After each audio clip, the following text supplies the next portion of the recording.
Olá, boa noite. Sejam muito bem-vindos ao Roda Viva. Estamos no ar em todo o Brasil pela TV Cultura e emissoras afiliadas e conectados ao mundo pelo UOL e pelos nossos canais no YouTube, Facebook e Twitter. Nosso entrevistado desta noite se tornou um best-seller mundial fazendo algo complexo. Ele transforma temas áridos de ciência e medicina em história, em biografias.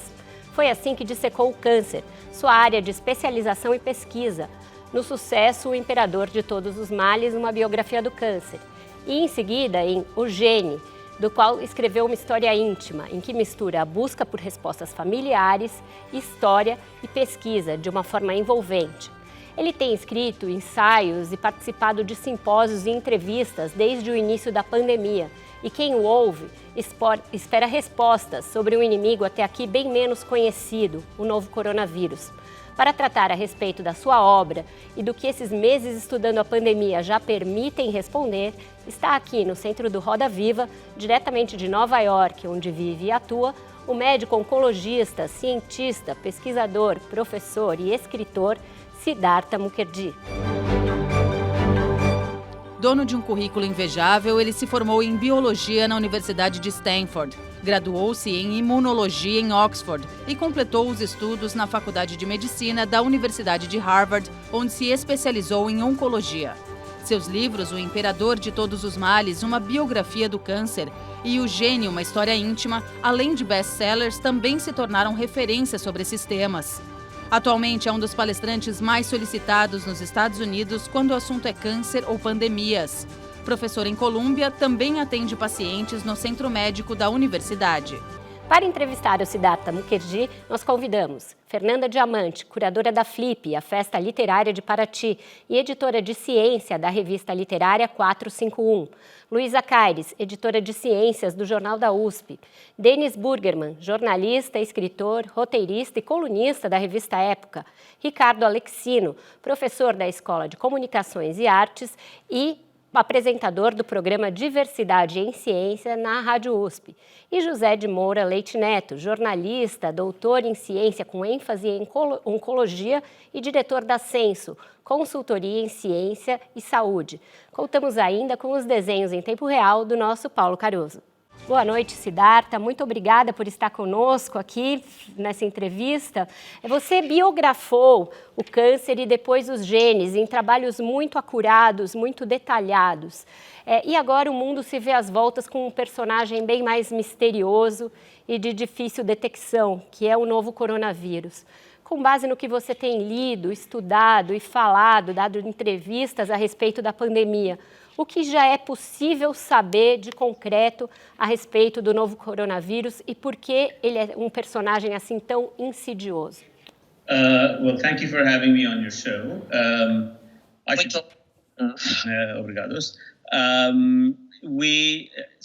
should first say that I'm well known as an oncologist, but my main training is as a viral immunologist. My PhD is in viral immunology. In fact, my lab still works on viruses and immunology, not coronaviruses, but other viruses.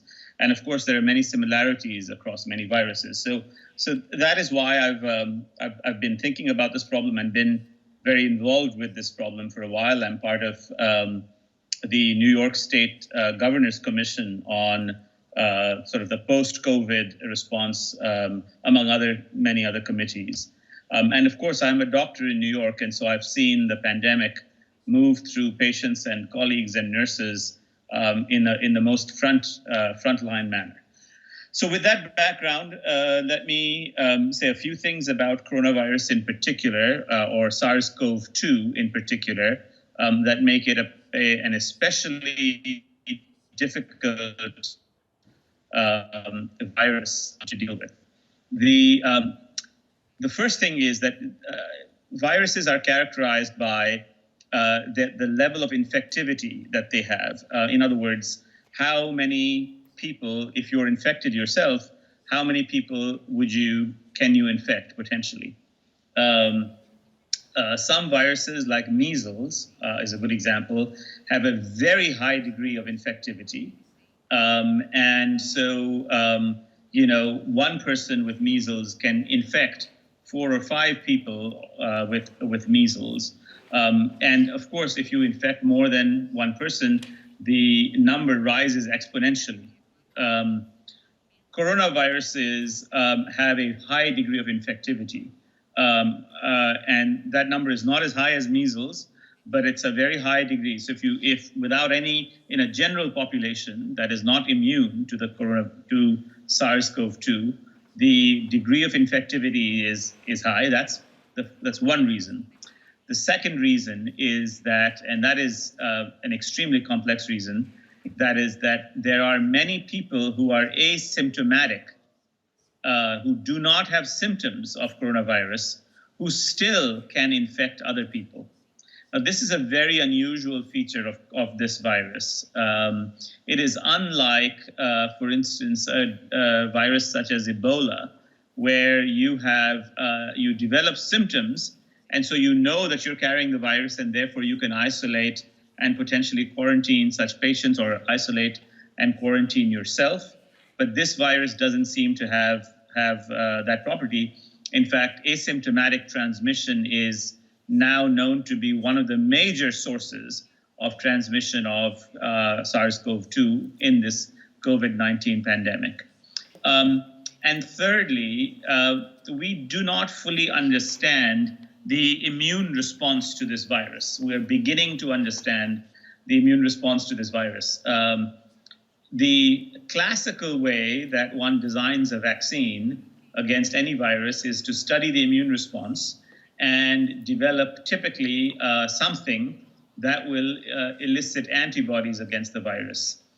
The bizarre thing that we're finding out about coronaviruses, this is from data that came out even yesterday and day before yesterday, is that in most patients, the virus causes a relatively self-limited illness. In other words, you feel sick. Many people know the symptoms. You lose a sense of smell. You can lose a sense of taste. It infects the lung cells, infects your respiratory epithelium. In most cases, this resolves over the course of 10 to 14 days, although during that time, you might be spreading or transmitting the virus. However, in some cases, patients, for reasons that we don't understand, do not raise an appropriate immune response against the virus. They raise a dysfunctional immune response against this virus. This immune response is characterized, we now know, by the inability to mount a particular kind of signal called an interferon, particularly some kinds of interferons. Patients do not generate these interferons, and then they progress to a severe disease. So that's one problem. And we think that in the second phase, or in the very late phase of the infection, it's not even the interferons that's the problem. Your body generates a storm of signals. It overreacts or has a hyperreactive quality. It's been described as immune misfiring. It's like giving someone a gun, and the gun, instead of shooting the right target, shoots all sorts of targets around it and makes a big mess. This is probably the cause of this diffuse pneumonia and sepsis that accompanies the viral infection in some patients, and that is the severest form of the infection. So, to summarize, these three qualities: one, that it has a high degree of infectivity; number two, that asymptomatic individuals can carry the virus and infect other people, and therefore cannot be identified, isolated, and quarantined; and number three, that we still don't understand the immune response to the virus, but to some extent, the immune response in some individuals happens to be dysfunctional. These three qualities make it a very unusual virus, and a virus that spreads fast, and therefore can cause such a terrifying pandemic. Muito obrigada. Denis, por favor.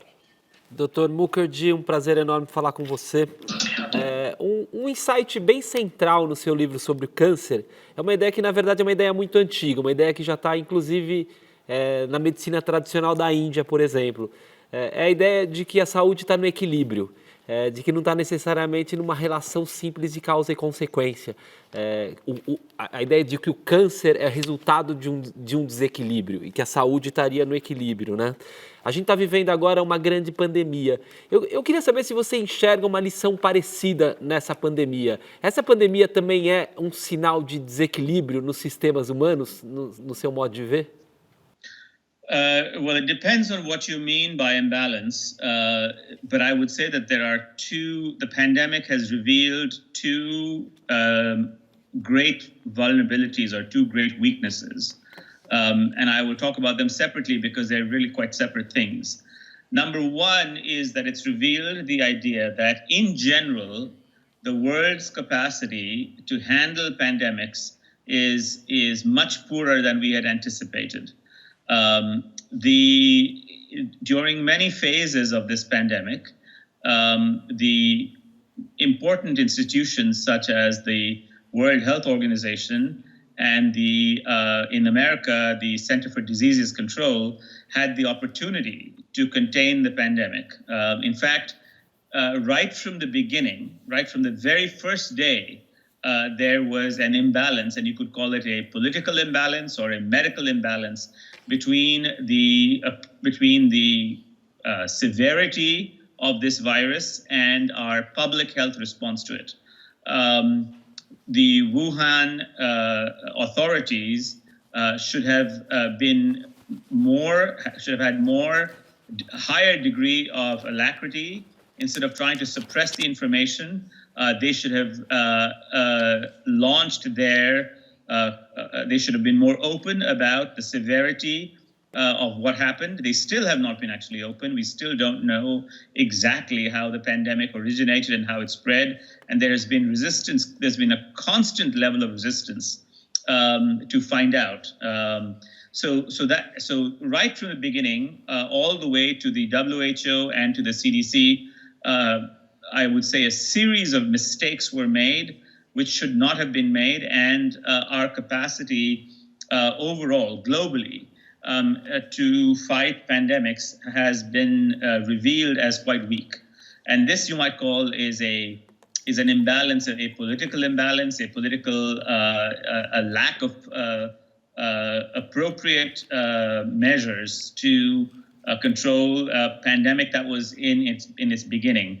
In fact, had this pandemic been appropriately controlled at the very beginning, we would not have been seeing the terrifying consequences across the world, and it was not. The second is that there is, as I just referred to you, there is the virus, this particular virus also causes, we now know, a very peculiar imbalance in the immune response to it. And that peculiar imbalance we have begun to understand, but it's also highlighted the idea that although we are nearly looking at a century or nearly 100 years of research in immunology, we still don't understand fundamental aspects of viral immunology and vaccine development in a way that we really should. 100 years or 150 years since we have understood the immune system, we do not understand some fundamental features of it. I'll give you some examples. One example I just gave you is that for reasons that we don't really understand, this virus causes a peculiar immune dysfunction. In fact, an immune dysfunction that has been seen really before in patients who have been treated with particular kinds of cancer therapies that involve bone marrow transplantation, for instance, or T-cell transplantation. The virus, for some reason, this release of these factors, these inflammation, is very reminiscent of a similar situation that we've seen in experimental treatments for cancer involving T cells. This response was unexpected.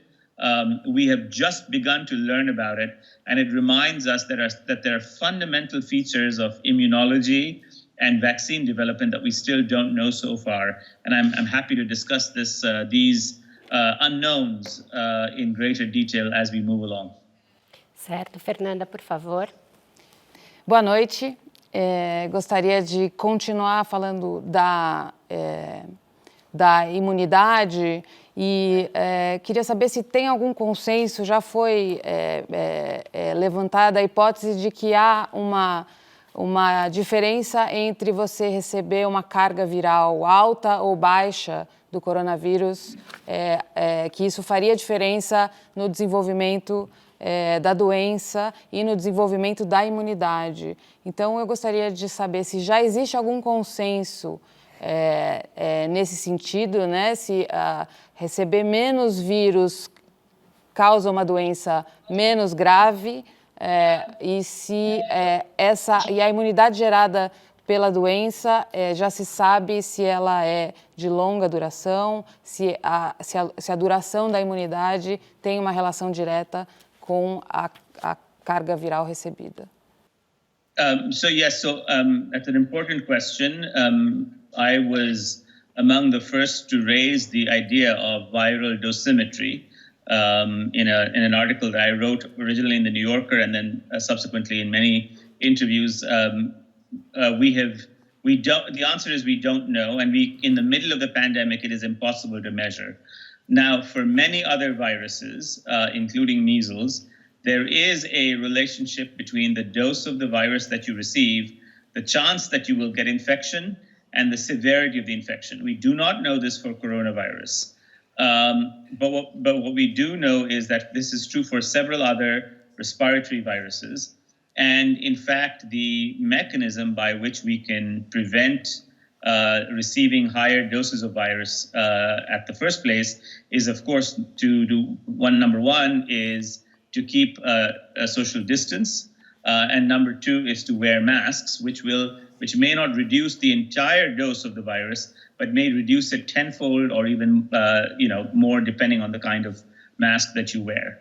So, based on previous experiences with other respiratory viruses, we have we think that it's likely that whether or not you get an infection has something to do with the amount of virus that you actually get exposed to, but there is no direct study that I know of in coronavirus.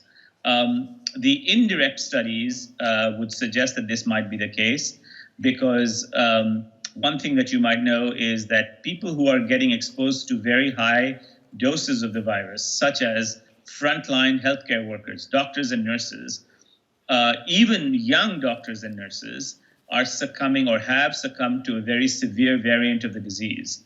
Now, this is not proof. This is an incidental finding. But even, you remember right from the beginning, even in Wuhan, the ophthalmologist who first described the cases of coronavirus ultimately died of coronavirus infection. So this is not direct proof. We don't have a kind of controlled study. But the evidence, if you look at the evidence, especially looking at frontline healthcare workers who receive very high doses of virus because they are seeing patients who are very sick and are emitting higher doses of virus, the fact that even young frontline workers have died in this would suggest that the dose of the virus has something to do with the chances of getting the infection and with the severity of infection. But that said, we do not have direct evidence that is the case. Certo, por favor, Ricardo. Boa noite.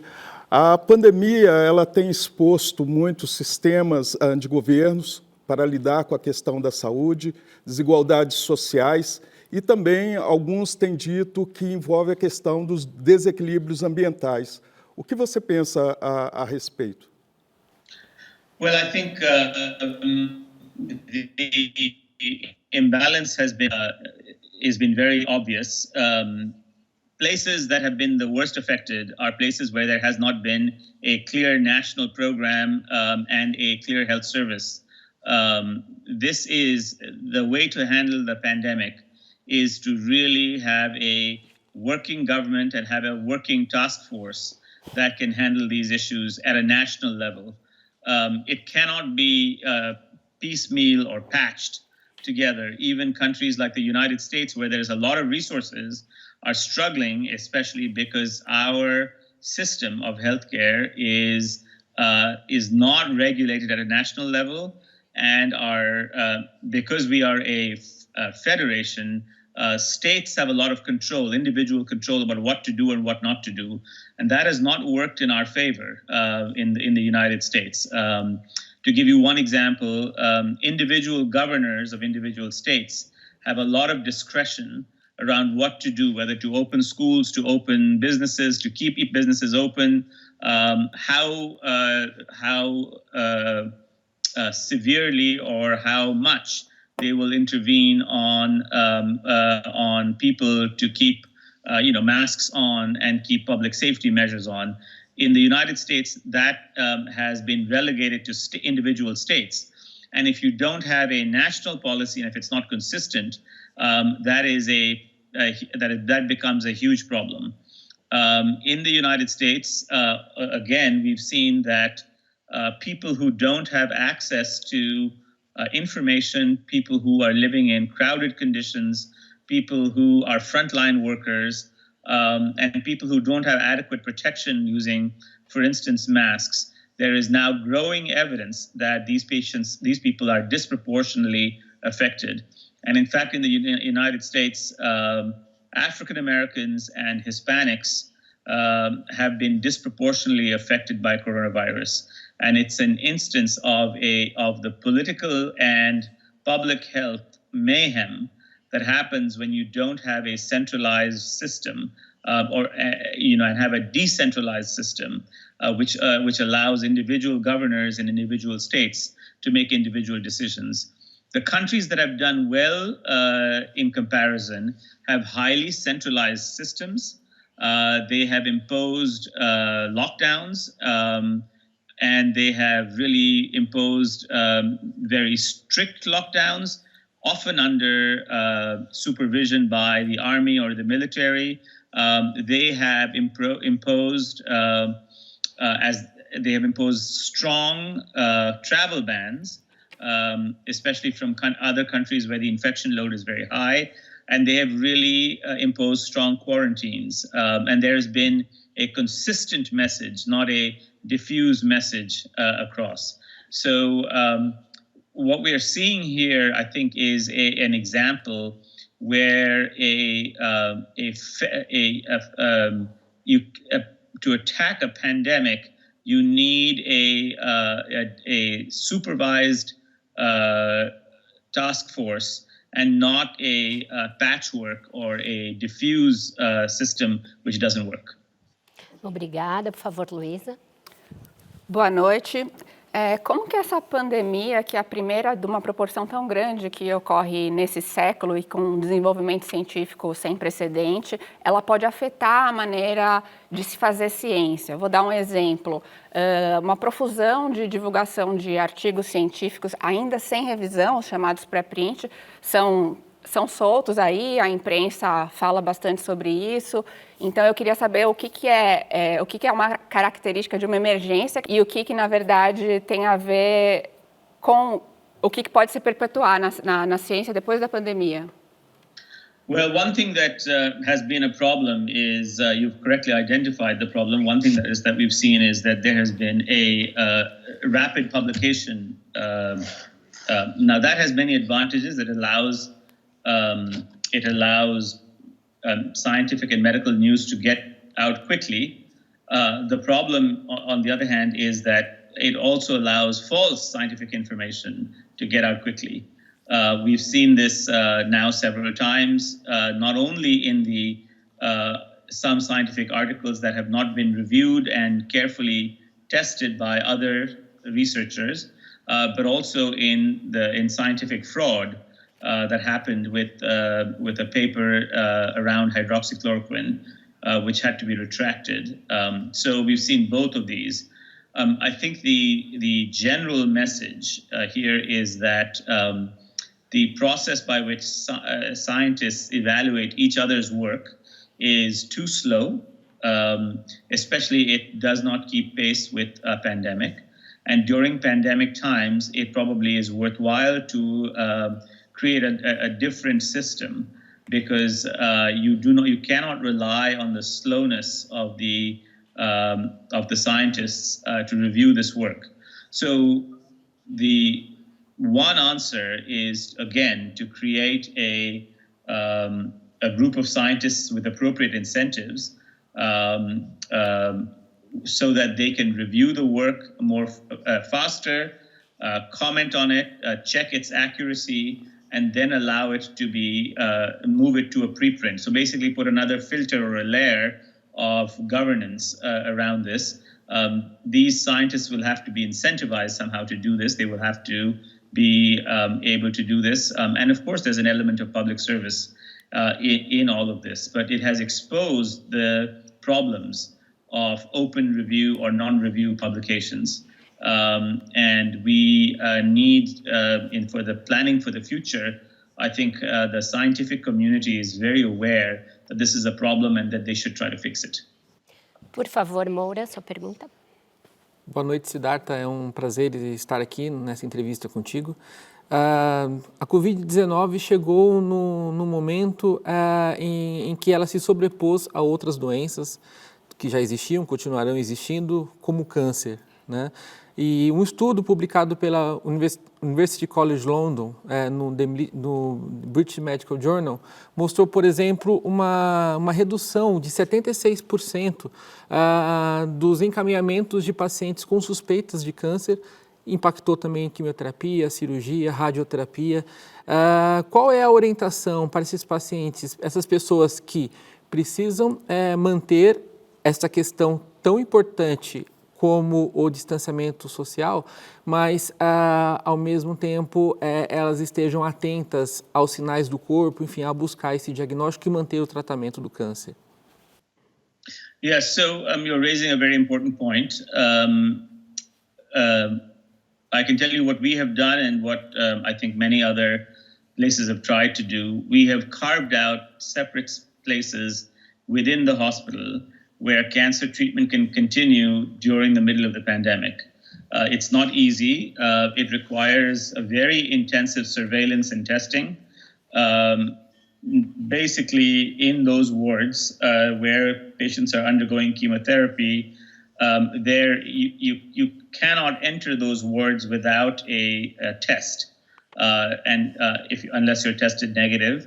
And patients who have cancer and who happen to have COVID infection, unfortunately, have to wait until they have been tested negative to be able to re-enter the wards. So we and others have really sealed to the best of our abilities healthcare workers and patients to ensure that they are COVID negative and that their normal cancer care can continue.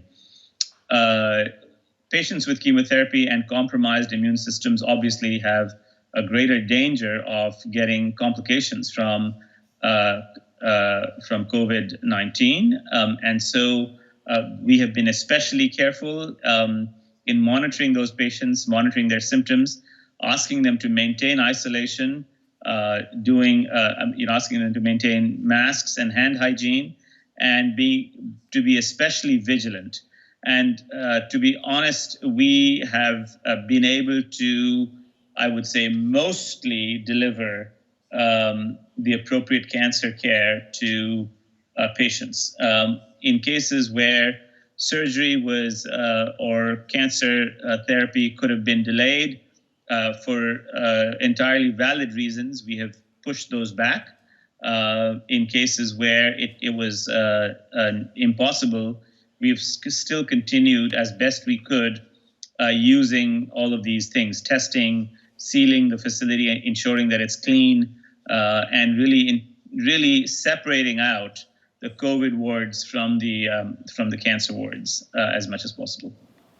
Com isso, encerramos o nosso primeiro bloco da entrevista com Siddhartha Mukherjee e voltamos já para mais um bloco. Fica aí, não sai daí.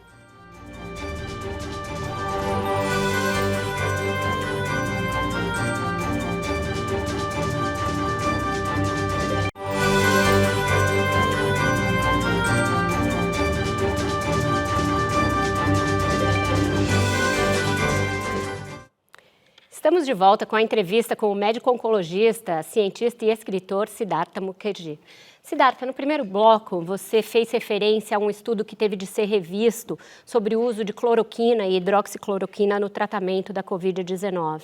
Aqui no Brasil, assim como aí nos Estados Unidos, o presidente da República foi um propagandista dessa terapia com cloroquina e hidroxicloroquina, a ponto de mandar fabricar excedentes desses medicamentos aqui pelo Exército. O Exército passou a fabricar.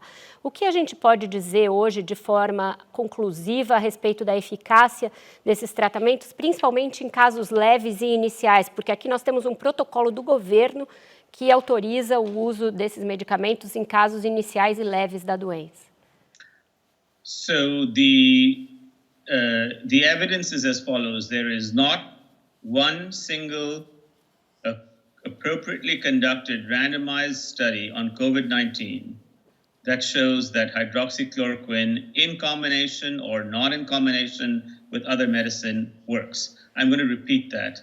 There is not one single appropriately done randomized study that shows hydroxychloroquine works.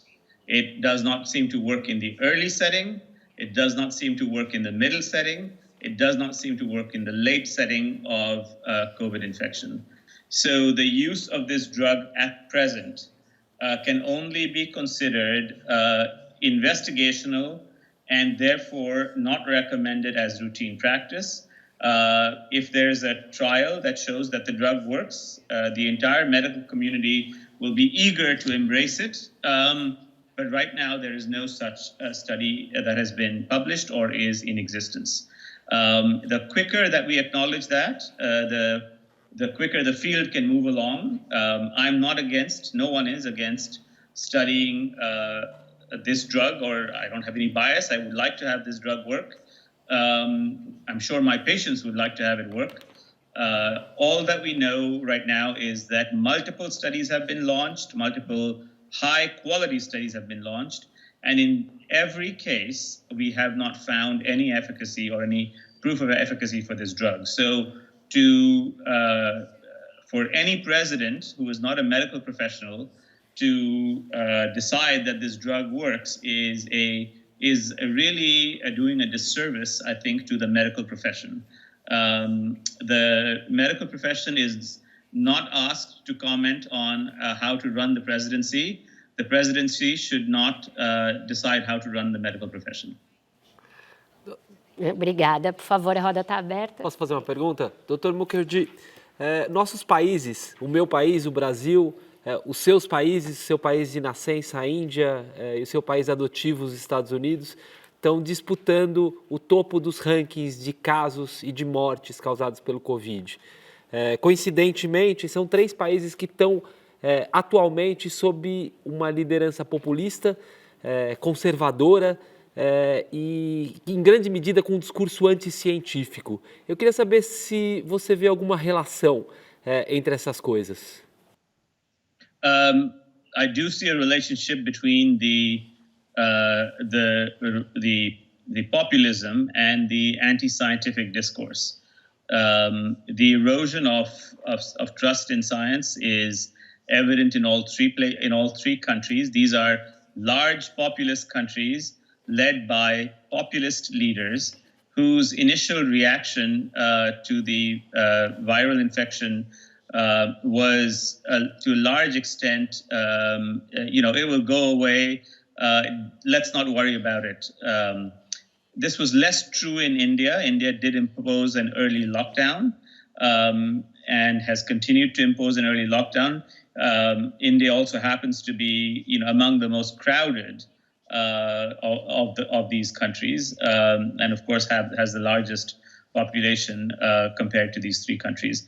But there is an anti-science sentiment in India as well. There's a promotion by lots of people of various unscientific theories about the virus, and that has caught the imagination of a lot of people. So I think it is not a coincidence that in 3 countries led by sort of populist leaders who have tried to take over the medical profession and tried to I would say, to some extent, bully the medical profession into things that are really not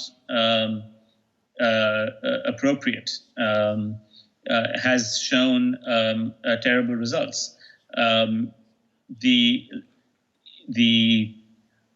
This virus demanded and continues to demand leadership, and a particular kind of leadership, a leadership that is willing to accept that as a political leader, you are not medically informed, and that you should appoint the very best medical team to be a task force and enable, even if you have a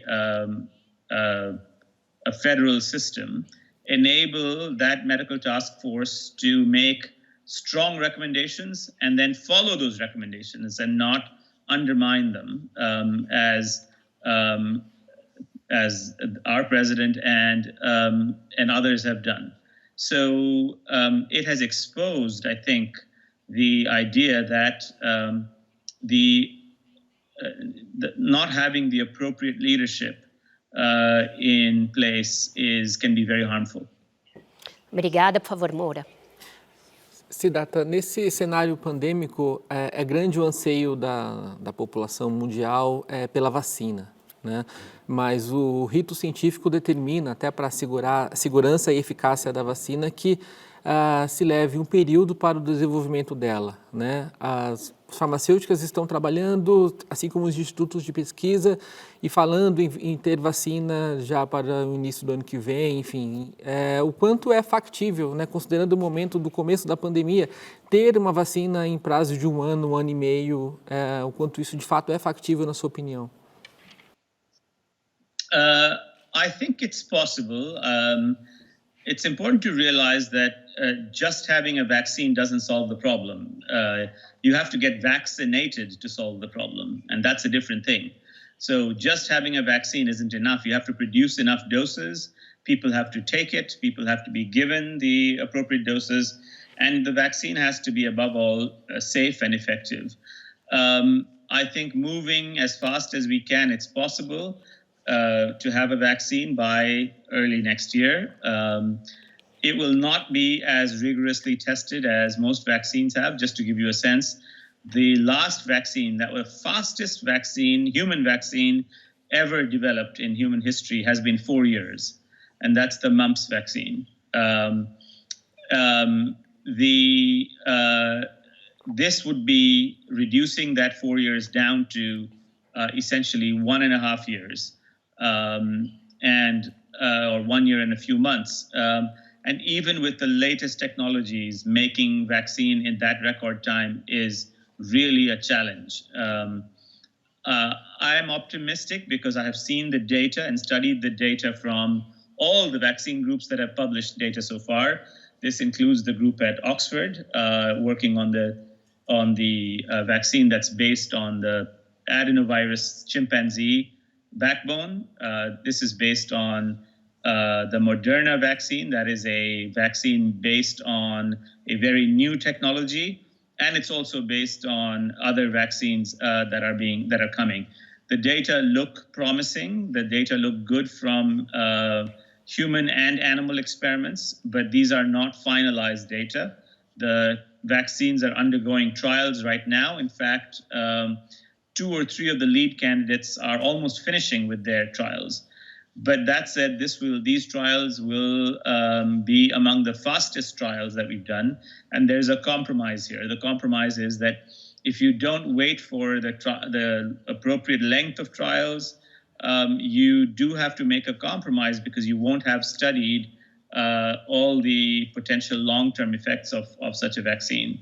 But thus far, the ones that have, the data that have been published have been encouraging. And I would say if this trend continues, and if we keep on track, we might have a vaccine by early next year, would be my projection. Ricardo, por favor. Thomas States, foi prêmio Nobel de Química, ele fez uma denúncia em relação à indústria farmacêutica. Abre aspas, a fala dele. As farmacêuticas não querem curar pessoas, mas torná-las dependentes de medicamentos que precisam ser tomados por toda a vida, fecha aspas.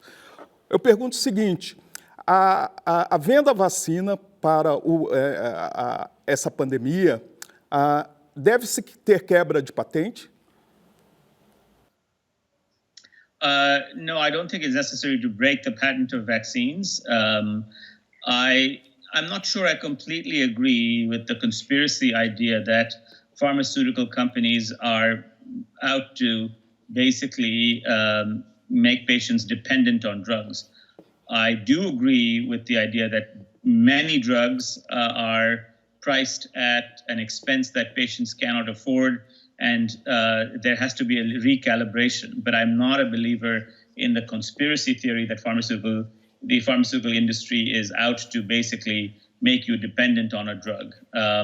In fact, if anything, the pharmaceutical industry has been the leader in vaccine production. You cannot make a vaccine without the help of the pharmaceutical industry because it requires things like safe vialing. How do you put a sterile vial and manufacture it and then distribute it across the globe if necessary? I do not think that the vaccines will need to break patent.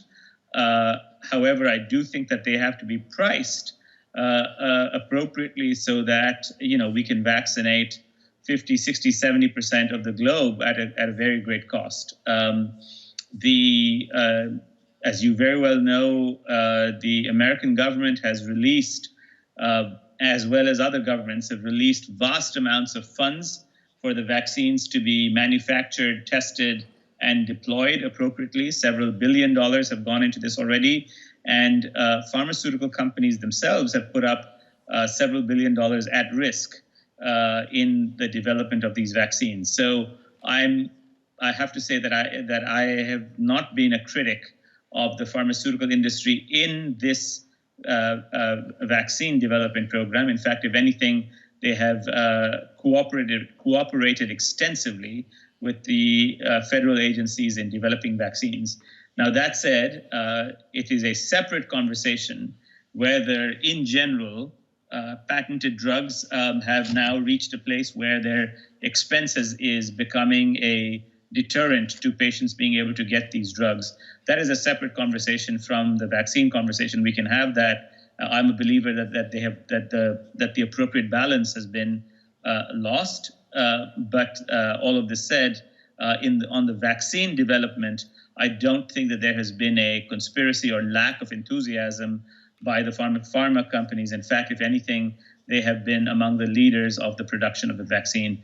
And to be honest, I cannot imagine how you could produce a vaccine for the bulk population, for large populations, without the help of the pharma companies. We just don't know. We don't have the infrastructure or the apparatus to be able to safely, for instance, make a vial of the vaccine that is sterile, that does not have contaminants, that is manufactured according to the highest level of safety standards, etc., outside the pharmaceutical industry. We just don't have the infrastructure to suddenly wake up and say, oh, we'll make the vaccine ourselves. Obrigada, Fernanda, por favor. Você escreveu na revista New Yorker sobre os problemas do sistema de saúde americano na abordagem e na reação à pandemia. Aqui no Brasil, a gente falou um pouco aqui de problemas políticos, mas também há um problema de, por exemplo, no Brasil, os respiradores não puderam ser fabricados aqui porque peças são feitas só na China e há uma codependência entre países, um sistema de produção que atrapalhou essa reação emergencial. E você fala em rever os valores do que constituir um sistema de saúde. Eu queria que você falasse um pouco sobre qual o sentido de um sistema público de saúde e quais são as prioridades, de que maneira a gente deveria rever isso depois do que aconteceu. Well, one thing that the pandemic has exposed very clearly is that for essential equipment, such as masks and ventilators, we cannot depend on a pipeline of production that is so highly dependent on China that when the Chinese system collapses or is unable to provide, that the entire global system also collapses with it. There are certain goods which have to be stockpiled. And of course, no one likes stockpiling because it means waste. But we've learned that having a stockpile, for instance, of masks and of ventilators would have been very helpful because they could have been deployed much more easily. Number two is for certain things, it may be better to have local manufacturers that can be scaled up. The idea that I've proposed many times, and including in the New Yorker article, is to essentially run what would be like production drills, just like you run a fire drill to ensure that if there's a fire in the building, people are prepared, they know exactly what to do. And they can, in the case of a production drill, the question is how quickly can you scale up production locally? So I'll give you a particular example. As you can imagine, the United States had the capacity previously to produce high quality N95 masks. But over the last several years, we have moved that capacity over to China so that when we really needed masks, we couldn't produce them anymore. The part of the answer to this conundrum is to basically, for the government, for federal agencies to pre-authorize production facilities and ensure that these production facilities have the capacity to expand if they need to expand, and that they're not dependent on a single good or a single product, the failure of which will make the entire system fall down. So in other words, to build in redundancies and resiliencies for what would be considered essential goods to manage any medical crisis. So that includes, for any infectious medical crisis, that would include appropriate protective gear for frontline healthcare workers that would have prevented all these infections in frontline healthcare workers and made the hospital safe, and also made the nursing home safe. As you might know, a vast fraction of the deaths in the United States were in nursing homes. And that was because these nursing homes were operating on very thin budgets and they were just not safe for their residents. So we cannot depend on other countries because when those countries themselves are in a crisis, the entire production chain collapses and there is no resilience or redundancy built into the chain. So all of this will be reviewed in the post-pandemic world, and I hope that there will be a mechanism by which we can assign certain essential medical goods to the appropriate local production. Obrigada, Luísa, por favor. No mundo de hoje, a gente vê grandes instituições que se pretendiam supranacionais perdendo força, até a OMS, né, sendo atacada, perdendo fundos. Dá para imaginar que no mundo assim a gente vai conseguir estabelecer consensos, por exemplo, de ética na ciência para alguns temas como edição genética? Ou isso está se mostrando cada vez mais utópico? Well, I think there are really two questions there. One is that what should be done to international institutions in the post-pandemic world.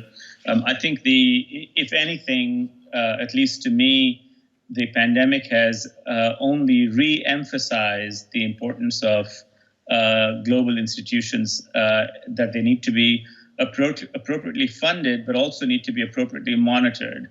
The failure of appropriate monitoring results in the absence or the inappropriateness with which we are seeing this pandemic being managed.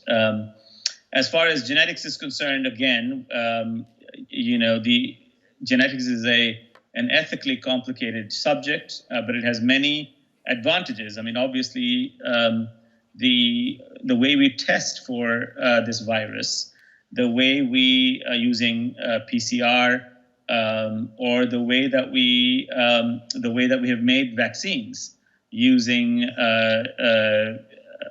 other viruses and joining together pieces of DNA is really the legacy of a century of genetic research. This research is very powerful. It can be life-saving in this case. The production of vaccines, the production of antibodies, the production of detection tests, all of these depend on genetic techniques, on our understanding of genetics. And so it illustrates how important genetics is, not just to fields like cancer or other diseases, but really its importance to infectious diseases and to the pandemic. But it also illustrates that being so powerful, this is a field that needs to be highly regulated. And if anything, the international bodies need to be more empowered rather than less empowered to be able to appropriately do genetic testing and be regulated in the future. E com isso a gente encerra o segundo bloco da nossa entrevista e vamos para mais um rápido intervalo. Voltamos já já.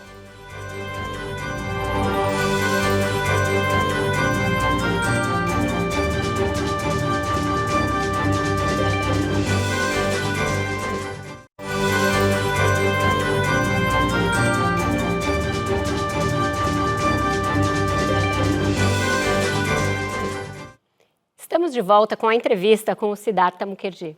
Siddhartha, quando você esteve no Brasil em 2018, você anunciou para este ano, 2020, uma revisão do seu livro sobre o câncer, O Imperador de Todos os Males, e também um livro sobre a morte. Eu queria saber se a pandemia mudou de alguma maneira esses seus projetos e se esse livro sobre a morte já vai contemplar essa experiência pela qual o mundo está passando. That's a nice question.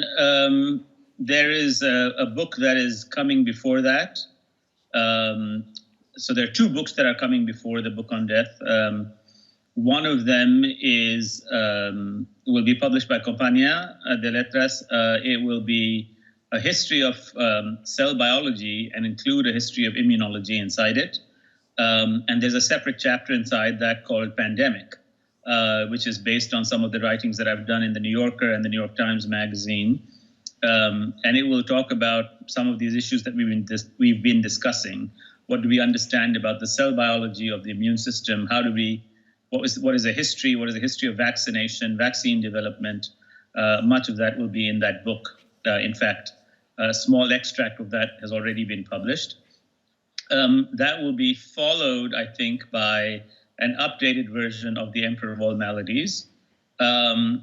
And then after that will come the book on death, which has not been fully announced yet. That is how I'm thinking about it for now. But, people's plans change and there are new directions.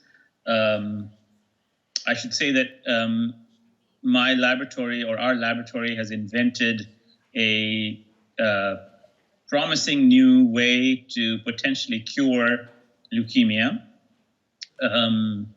We announced this quite recently, and that has now become is entering clinical trials. I think there is a fascinating book to be written about that process. So somewhere in the middle, I might change my mind and put that book third or fourth. I haven't made those decisions yet. Certo, muito trabalho pela frente. Moura, por favor. Siddhartha, o seu livro, O Gene, traz em um dos capítulos uma história pessoal, né, da história familiar sua relacionada a doenças mentais, né? E se a gente for pegar outras doenças como câncer, a hereditariedade também tem o seu papel, de 5 a 10%, essa predisposição hereditária. O quanto é importante o conhecimento sobre as síndromes hereditárias, mas também que a população, de todo mundo que tem a indicação, tenha acesso aos painéis, ao teste genético, ao aconselhamento? Well, of course, in general, I think it's important. It's become more important now. So about 5 years ago, the chances that you would get a genetic test and get something useful out of that genetic test, if you did not have quite unusual or rare diseases, the genetic tests were not very useful. We are slowly finding out that genetic tests can be useful in the medical setting. I'll give you an example. I'll give you a couple of examples. One example is the history of heart disease. It turns out that for the last 5 or 6 years, doing a genetic test to figure out if you had a higher risk of coronary disease. This is disease that causes heart attacks. Was not very useful. But now, using new methods that have been developed in the lab, we can predict your risk of coronary disease and the future risk of having a heart attack using not one gene, but really hundreds, if not thousands of genes, each of which contributes a little bit of risk. But if you accumulate them all together, all the variants together, you can now really get a sense of risk. That's true for some diseases. I give you one example, heart attacks. A second example is breast cancer.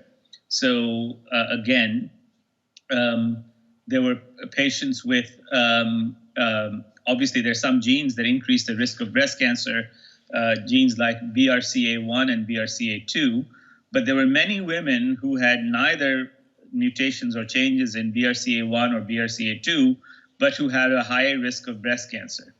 And this was a big question for the medical field. Why do they have a high risk of breast cancer? And we now know that part of that risk, not all of it, but part of it is because of genetics.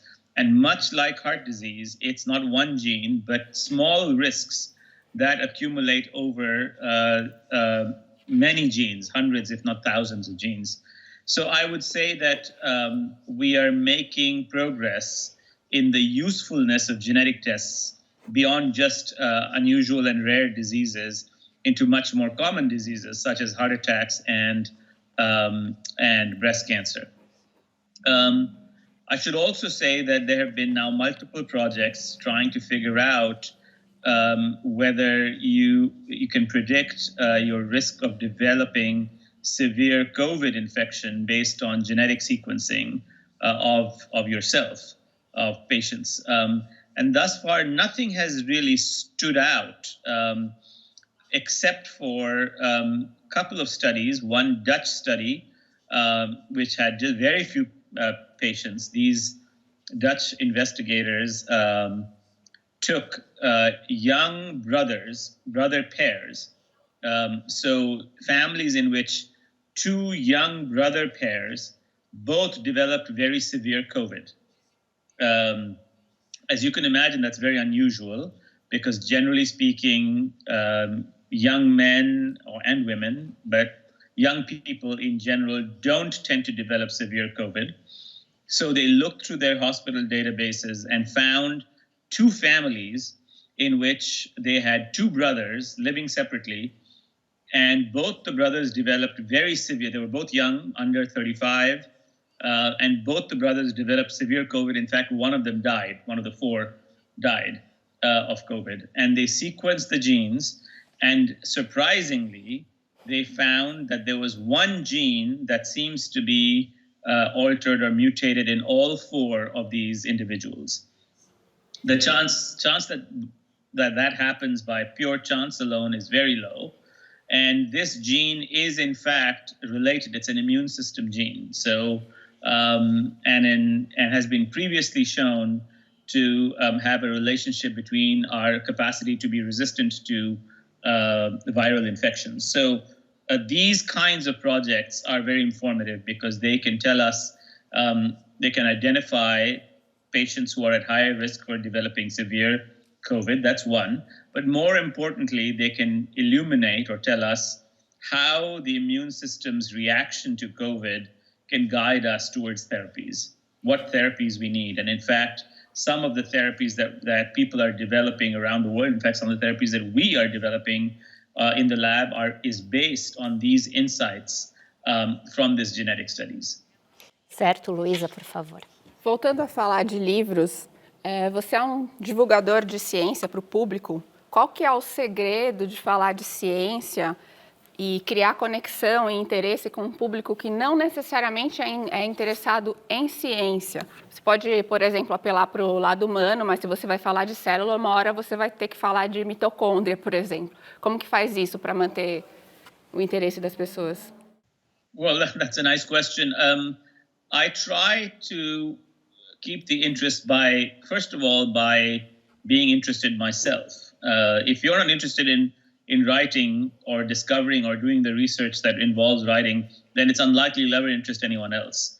So I approach the books as if with the excitement of the very first time I learned about mitochondria.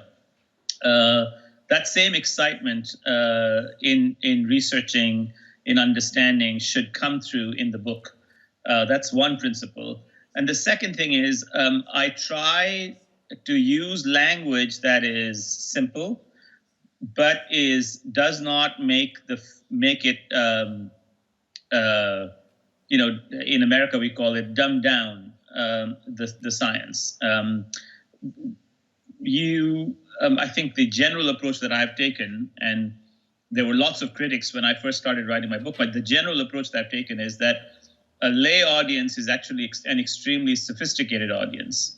The public, if you don't know what you're writing about or talking about, a very astute reader or any reader will also know in a second that you haven't done the work. So you have to really be convinced yourself and have the confidence to be able to tell the story. And it's only when you have that confidence you find that you can actually tell the story in simple language. Science is just a language. It is a wonderful language, but it's a language. It has some jargon inside it, but you can get rid of the jargon. And once you have gotten rid of the jargon, I think the public is really hungry to understand. I mean, people are hungry to understand about COVID. They are hungry to understand why this pandemic happened. What is this virus? Where did it come from? What is it going to do to us? So in fact, this is even more a time when we need writers and thinkers to think about science and explain it to the public so that the erosion of public trust in science that has been spearheaded by populist government officials can be restored and the public learns to trust science again. Obrigada, Denis. Para a última pergunta desse bloco, por favor. Siddhartha, você falou aqui hoje, e já escreveu sobre isso também, sobre o quanto essa pandemia revelou a falta de resiliência do sistema de saúde americano, né? E você fez uma análise disso, dizendo que essa falta de resiliência tá ligada à falta daquilo que você chama, com essa palavra que eu amo do inglês, que é slack, que é traduzida por uma palavra que eu amo também do português, que é folga. A falta de folga nos nossos sistemas. Eu queria que você falasse um pouco sobre isso e talvez até extrapolando para além da medicina. Será que isso é uma doença da nossa sociedade contemporânea? Será que a gente espremeu tanto as coisas que agora os nossos sistemas não têm folga e eles não são mais resilientes? Yes, very much so. So I think that, and this goes back to another question that was asked before about resilience in medical systems. So I think that essential systems like medicine, defense, food production, things that are essential for a nation to be safe and to work, need to have built into them a certain degree of slack or resilience. And by slack, I mean that it should not be operating. We, in most businesses, we have begun to operate with the thinnest possible margin and the least possible waste in order to maximize profits and to make the most efficient systems.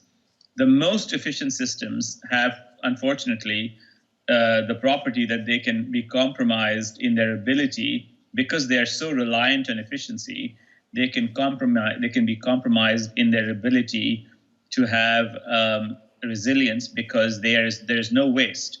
So if one part is missing, all of a sudden the entire production line goes to a halt. And so one thing we need to understand is how to, I would say, how to relax. And by relax, I mean in a very thoughtful manner, how we might be able to design systems that have built into them some capacity such that if there is a break in the production line, that they can recover from that production line. And it usually means sacrificing some of the efficiency and leanness with which these businesses are run. So we have to identify the ones that are essential, and I named some of them: medicine, food production, defense strategy, transportation, the movement of essential goods, etc. All of these that people rely on for their, I would say, for their, essential necessities, have to build in systems of slack. One example that I often give gave in the New Yorker article was Toyota. The company Toyota suffered a very bad fire, and essentially almost the company was almost eradicated because one essential part of the Toyota cars it was impossible. They didn't produce it. What they learned from that is that they had to create systems by which that part was appropriately distributed in its production, so that they wouldn't be reliant on a single pipeline or a single choke point in that pipeline. Because if that choke point has a hazard of some sort, a fire, then the entire production ceases. So this is true for every company, but it's particularly true for companies or governments that are providing essential goods. And one of the compromises that you have to make in order to create resilience or slack is a compromise in efficiency. Because, it's much more efficient, of course, to produce just one part in one place, and maybe you are producing it very cheaply in China. The problem is that if that factory in China has a problem, say, in this case, a national pandemic, such that all of a sudden either the factory isn't functioning or they're not able to export goods anymore, then all of a sudden you're stuck without ventilators. That means that system didn't have or doesn't have an appropriate degree of resilience, and it needs to be measured. That is a measurable quantity. And for essential medical goods, we need to be able to measure it. And when it falls below the measure, we need to have interventions, federal interventions, that allow us to return it back to its normal state with a little bit of slack. Tá certo, com isso encerramos esse nosso terceiro bloco. Voltamos já depois de um breve intervalo.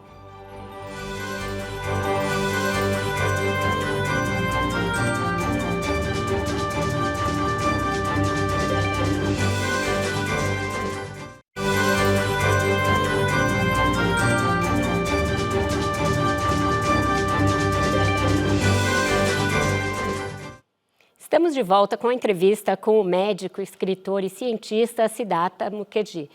Siddhartha, no primeiro bloco, e depois nós comentamos sobre a resposta imune ao novo coronavírus, que ainda há muitas dúvidas sobre essa imunidade, o tempo que ela dura e a possibilidade de o vírus sofrer uma mutação, o que faria com que os estudos voltassem a estaca zero.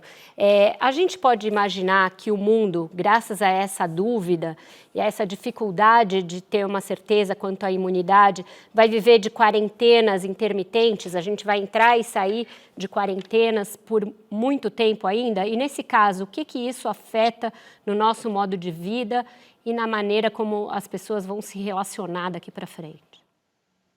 Well, until we have a vaccine, I think this cycle of quarantines will go on. The only way out really is there is a short way out is to have better medicines against the virus, and several are coming. They're in very advanced phase trials, but there are several that are coming. One of them are some antibodies, not vaccines, but these are human-made antibodies against the virus. They don't last, forever. They only last about a month, but at least that is a temporary solution.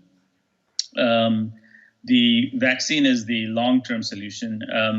The good news is that this virus, at least until now, doesn't seem to show a very high level of mutation, high rate of mutation. So in that sense, it's unlike some viruses that show an enormous amount of mutation.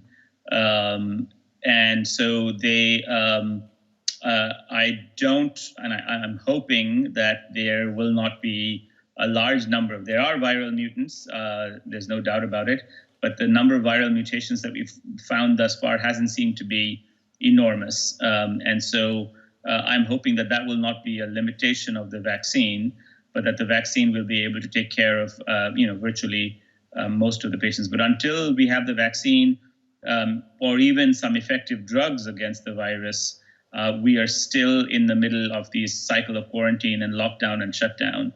And of course, there's no way around it. One way around it is masking. One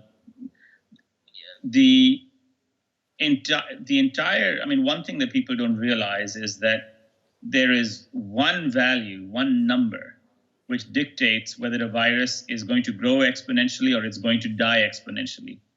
And that is the number of people that you, as an infected carrier, infect, this so-called R0 or R0. If it is above 1, then the virus grows exponentially. If it is below 1, the virus decays exponentially. So how do you prevent one person from infecting more than one person? Well, masking, isolation, quarantine, distancing, and of course, vaccination.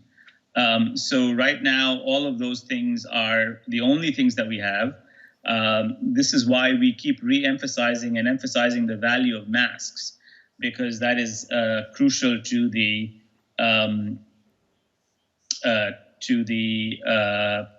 protection of people against the virus. This is why we emphasize the value of quarantine and social distancing, all of which are crucial to reducing that value R0 below 1. If the value of R0 falls below 1, then you can have local breakouts, but essentially the virus will die by an exponential decay. That is a mathematical logic of all viruses, and there's no way around it. Certo. Fernanda, por favor. Siddhartha, você, além de um grande escritor, você é um grande leitor, um leitor de poesia, um leitor de ficção. Eu queria que você falasse um pouco se você sugere livros que te acompanharam nessa quarentena, nessa pandemia, ou livros que podem ser matéria para reflexão, para as pessoas que estão passando por todas as pessoas do mundo, né? As pessoas estão passando por esse momento. Well, I have a full library behind me, so I have probably 2,000 books here. So it's a little hard to recommend one over the other. What is a good book that I'm reading here? There's this lovely book by Zadie Smith called Swing Time that I think is quite nice. Has nothing to do with the pandemic. I like reading essays. So here is a nice book of essays edited by David Foster Wallace in 2007, and in fact has a very nice essay by Cynthia Ozick called Out from Xanadu, which people might want to read. Next to that is my all-time favorite writer, Alice Munro. This book is called Too Much Happiness. There is a lovely book here called by David Grossman called Be My Knife. And above that, let's see what we have here. My own book, The Gene, if you want to read that. That is David Grossman, Be My Knife. It's a lovely book. This is a book from, another lovely book from my Indian friend and colleague Vikram Seth called The Rivered Earth, which has a nice note from Vikram to me. Says, for Siddhartha, with affection and true love, Vikram, Delhi, 2014. And of course, somewhere in here is Camus' book on the plague, which many people are revisiting in this plague. I'm not sure it will give you a lot of assurance, but at least people are reading that. Should I continue? There are more. There are 2,000 books here. I live in a cave. Ricardo, por favor, anotamos todas as dicas. Eu concordo que você é um excelente narrador, um excelente escritor, e principalmente porque as suas narrativas, né, elas resgatam o passado, trazem para o presente e projetam um futuro. Em relação ao imperador de todos os males, você diz que, coloca, né, que 7 milhões de pessoas morreram de câncer em todo o mundo. Né? O que você acha de novos tipos de procedimentos? Por exemplo, Angelina Jolie, há alguns anos atrás, ela fez a mastectomia bilateral profilática, porque ela tinha o BRCA1. O que você acha desses procedimentos baseados em genética? Well, I think people have different reactions to their own genetic propensities. I think that, and we need to respect individual decisions. She wanted to have no risk or lower her risk beyond, to the lowest point, which is why she decided to have the procedure. But some people obviously don't want to do that. There are many other options. There is the possibility of taking drugs to lower risk. There's a possibility of intensive monitoring to also lower risk. So I think one of the things in medicine is to respect the individual desires and decisions of individuals, as long as they are within reason. Some people, might come up with an idea of reducing risk that doesn't make sense. And the job of the physician there is to really tell them that doesn't make sense. It's not the appropriate way to reduce risk. One of the things I'm very hopeful about is that even patients with BRCA1, and this is something that the audience might not know, we still cannot tell, even if you have the BRCA1 mutation, we know that in general or on average, your risk of getting breast cancer in your lifetime is increased several-fold, maybe 10, 20-fold above the general population. What would be very helpful is if we could tell patients a little bit more, which is to say, not in general, but what is your individual risk of having breast cancer or aggressive breast cancer early on in your life, or having a less aggressive breast cancer that can be surgically removed, later on in your life, in your 70s or 80s. If we could tell that by genetic mechanisms, by sequencing other genes, I think we would do patients a big service, because then they could choose to have the procedure or avoid the procedure based on a real personal assessment of risk. Right now, it is a very, I would say, a very non-granular or a very non-personalized assessment of risk. Just one gene, and you can have breast cancer early on in your life and die from it, or you can have a breast cancer that happens very late, a small breast cancer that may not affect your life as much and may be easily removable by just surgery or perhaps by chemotherapy following surgery. So two principles come out of this. Number one is that we need more science to tell us about individual risk, personalized risk.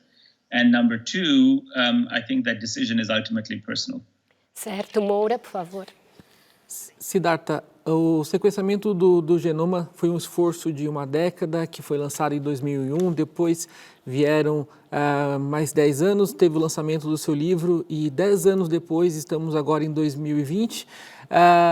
Como é que você vislumbra, mantendo esse cenário de intervalos de 10 anos, como você vislumbra, em poucas palavras, assim, vislumbra a ciência em 2030, incluindo a capacidade de contenção de epidemias, situações como a gente está vivendo agora?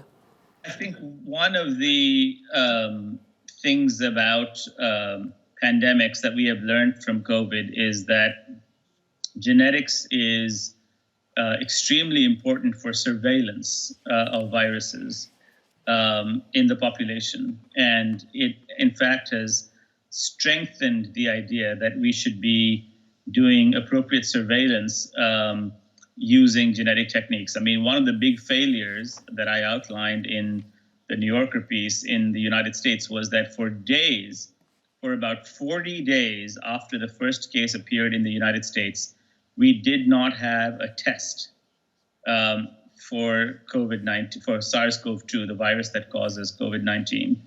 This is an enormous failure. We could have had the standard WHO test. We chose in the United States, we chose not to have it. We chose to make our own test. And that test didn't work for about 40 days. Those 40 days was the crucial period of time when the infection spread and no one knew whether you had it or didn't have it. There was no testing that was available. And therefore, we had no way to discriminate between someone suffering from a common cold or the flu or asymptomatic people who had been exposed and figure out whether they had the virus or not.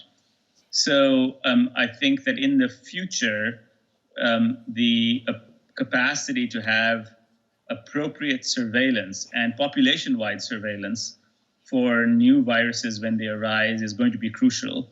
And the one thing that the pandemic has taught us is that you cannot be fast enough to do the testing. In other words, testing has to be absolutely as fast as you can possibly get to the test. And even basically the test has to be accurate. You can't, use an inaccurate test. But a major failing during this pandemic in the United States was that we did not have a test for about 40 days after the first index case was detected in Seattle. E com essa resposta, infelizmente, a nossa entrevista chega ao fim. Eu agradeço muitíssimo ao Siddhartha Mukherjee por elucidar tantos aspectos desafiadores, tanto da pandemia que assola o mundo, quanto das outras áreas da ciência e da medicina que ele transforma em história e aproxima do público. Agradeço também a essa bancada de craques, Fernanda Diamante, Luísa Caires, Denis Russo Burgerman, Ricardo Alexino e Moura Leite Neto. E também ao meu parceiro de jornada, Paulo Caruso. Agradeço sobretudo a você que nos acompanhou até agora. Fique bem e seguro e espero por você na próxima segunda-feira, às 10 da noite, para mais um Roda Viva. Até lá!